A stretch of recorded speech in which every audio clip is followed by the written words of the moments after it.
Quoi? Alors moi, j'avais juste une question à poser en fait. Je me rends compte que j'ai du mal à demander de l'aide et je me demandais si c'était, comme je disais tout à l'heure, peur de ne pas avoir de réponse ou si c'était peur de l'amour en fait. Peur que ça me fasse un effet tellement, Peu- tellement peu- impressionnant que voilà. Je me demande si c'est ça qui me bloque dans les demandes d'aide. hmm. Et je me demandais aussi si le fait de méditer de plus en plus et peut-être le fait aussi de demander de plus en plus, ça n'aidait pas à, à diminuer la peur, en fait.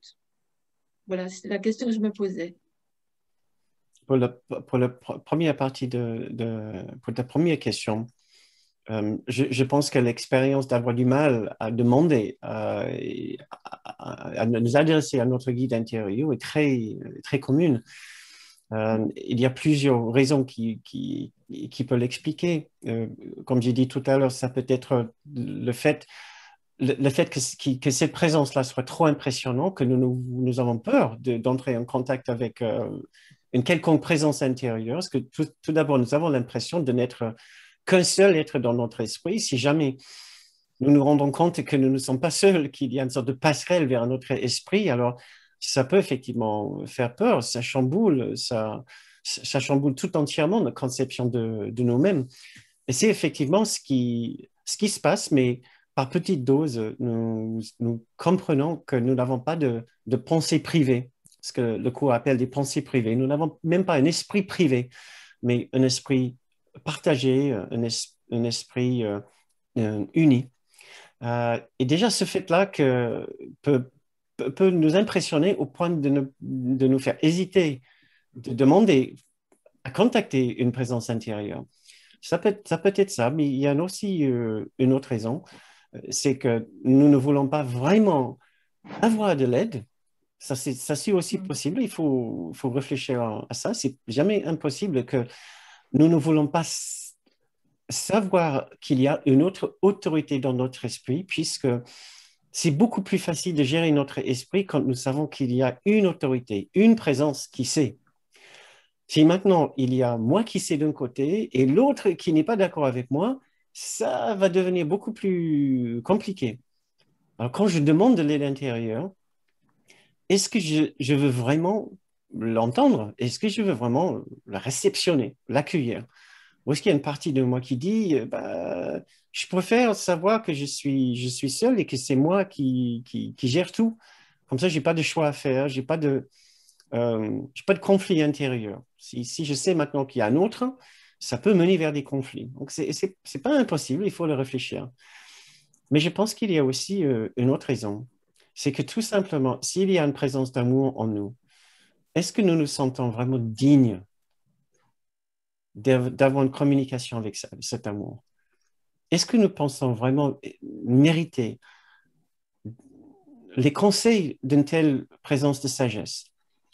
Le nombre de fois que j'ai entendu des gens me dire, bah, de toute façon, Jésus ne peut pas être disponible pour moi parce qu'il a tellement d'autres personnes qui doivent secourir, qui doivent soutenir. Comment veux-tu qu'il ait le temps de m'écouter aussi? Moi, je ne suis rien par rapport à toute l'humanité, mais regardez les gens qui sont vraiment en détresse, qui sont vraiment dans des situations difficiles. Enfin, ça, c'est peut-être d'un côté une façon de mal comprendre ce que c'est la présence de Jésus, qui n'est pas une présence individuelle, individualisée comme la nôtre. C'est une présence universelle, c'est une présence de l'amour parfait qui est disponible et accessible pour chacun dans sa plus grande intelligence à chaque instant. Euh, mais c'est aussi peut-être une façon de rester avec un sentiment d'indignité, voilà, de ne pas avoir droit d'accéder à une telle présence d'amour.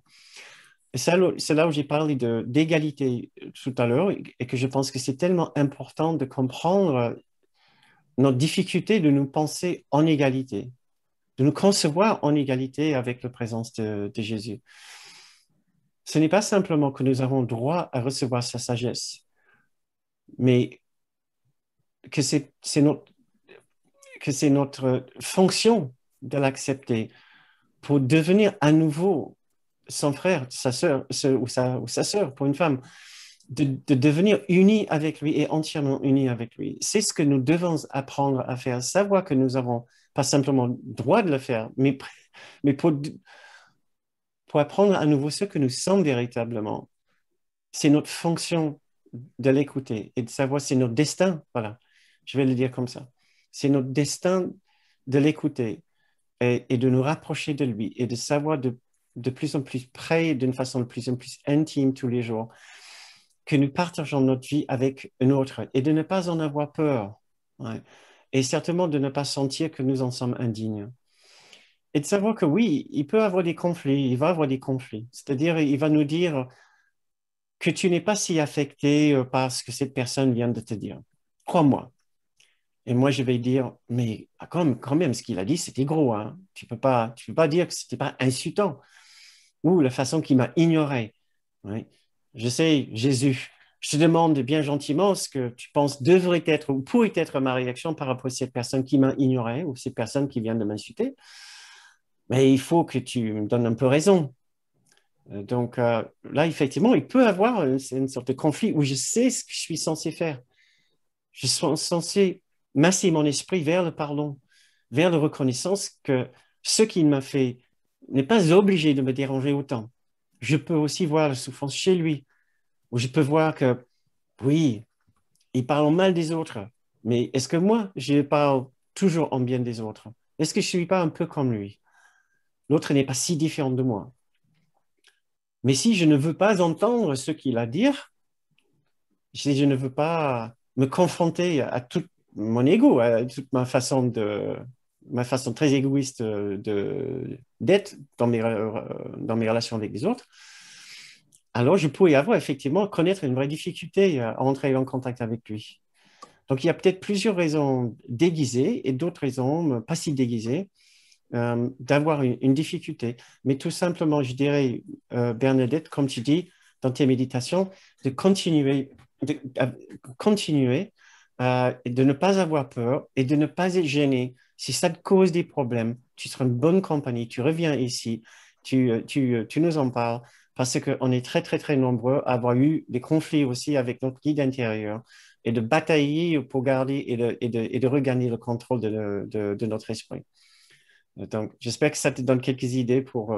Tout à fait. Oui, j'ai de quoi travailler. D'accord. C'est bon. Merci. Merci Bernadette.